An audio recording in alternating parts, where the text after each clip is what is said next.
వచ్చే ఎన్నికల్లోగా జాగృతి బలమైన శక్తిగా ఎదుగుతోందని అధ్యక్షురాలు కవిత అన్నారు. రాబోయే అసెంబ్లీ ఎన్నికల్లో ఖచ్చితంగా పోటీ చేస్తామని మరోసారి ఆమె ప్రకటించారు. బీఆర్ఎస్ కు ప్రత్యామ్నాయంగా జాగృతి ఎదుగుతోందని తెలిపారు. అంతేకాకుండా బబుల్ షూటర్ లేని బీఆర్ఎస్ బాగుంటోందని విమర్శించారు. స్థానిక ఎన్నికల్లో సీఎం రేవంత్ రెడ్డితో హరీష్ రావు కుమ్మక్కయ్యారని ఆరోపించారు. రేవంత్ రెడ్డితో హరీష్ రావుకు చీకటి ఒప్పందం ఉందని అన్నారు. ఇక జీహెచ్ఎంసీ ఎన్నికల్లో పోటీ చేయమని జాగృతి కార్యకర్తలకు చెప్పానని, పోటీ చేయడం కార్యకర్తల ఇష్టమని తెలిపారు.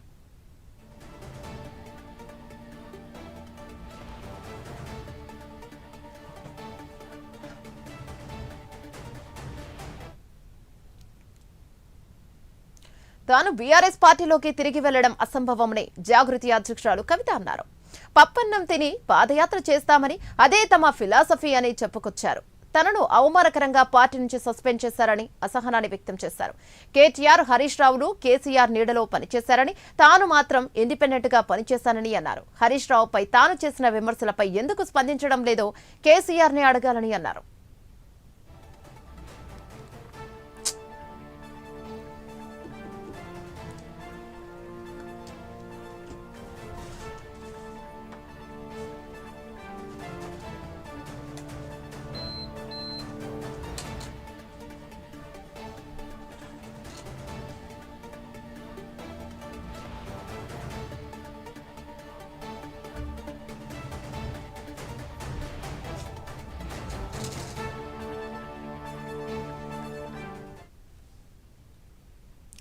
తెలంగాణ జాగృతి అధ్యక్షురాలు కవిత చిట్చాట్లో కీలక వ్యాఖ్యలు చేశారు. బీఆర్ఎస్ పార్టీకి ప్రత్యామ్నాయం జాగృతి అవుతోందని అన్నారు.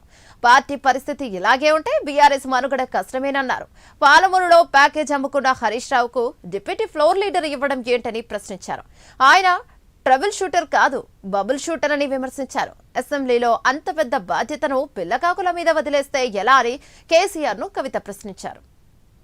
దీనిపై మరింత సమాచారం మా కొరెస్పాండెంట్ చందు అందిస్తారు. రైట్ చందు, చెప్పండి.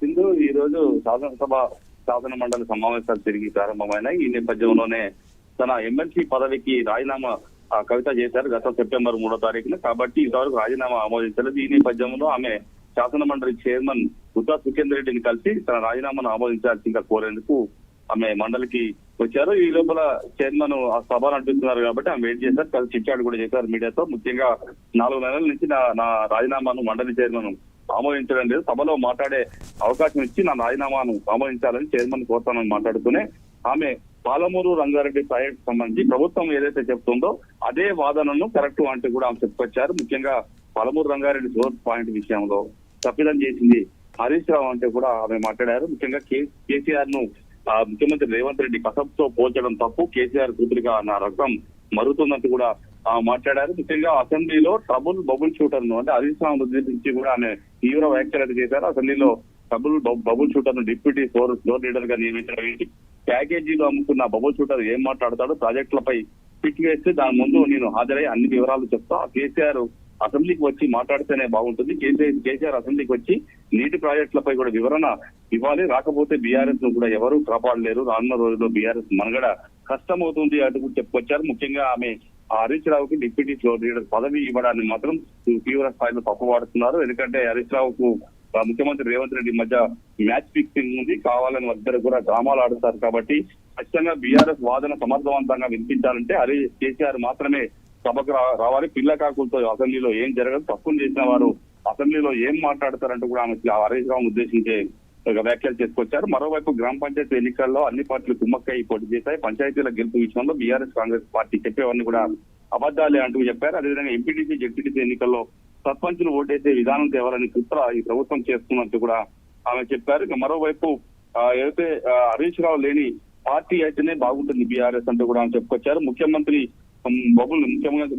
హరీష్ రావు మధ్య మ్యాచ్ ఫిక్సింగ్ జరుగుతోంది. గత సమావేశాల సందర్భంగా ఇద్దరు అరగంటసేపు ఏకాంతంగా మాట్లాడుకున్నారు అంటూ కూడా ఆమె సంచలన వ్యాఖ్యలు కూడా చేశారు. ముఖ్యంగా వచ్చే ఎన్నికల వరకు తాను బలమైన రాజకీయ శక్తిగా జాగృతి ఎదుగుతుంది, వచ్చే ఎన్నికల్లో ఖచ్చితంగా పోటీ చేస్తాం, ఇప్పుడు పప్పన్నం తింటాం, పాదయాత్ర చేస్తాం, ఇదే మా ఫిలాసఫీ అంటూ కూడా ఆమె పార్టీకి సంబంధించిన అంశం పైన కూడా క్లారిటీ అయితే ఇచ్చారు. ఇక మరోవైపు తనను అవమానకరంగా పార్టీ నుంచి సస్పెండ్ చేశారు, నేను మళ్ళీ తిరిగి ఆ పార్టీలకు వెళ్లే అవకాశమే లేదంటూ చెప్పుకొచ్చారు.